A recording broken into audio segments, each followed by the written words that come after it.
ఎలాగనగా మనుషులు స్వార్థ ప్రియులు. ఎలాంటి వారు మనుషులు?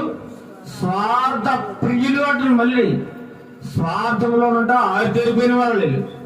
స్వార్థంలో చాలా ప్రియమైన వారు, స్వార్థంలో చాలా ప్రియులుగా ఉన్నారట. వాళ్ళ హృదయంలో అంతా స్వార్థమే, నరాల్లో స్వార్థమే. నాది నాది నాది, నా ముందు ఎవరు బతకడానికి వీలేదు, నేనే బ్రతకాలి, నేనే బ్రతకాలి, నేనే హాయిగా ఉండాలి, నాది నాది అనేటువంటి స్వార్థంతో అనేక మంది జీవిస్తూ ఉన్నారు. స్వార్థ ప్రియులు అంటారు వారిని, స్వార్థ ప్రియులు. స్వార్థంలో ప్రియమైన స్వార్థం అంటది.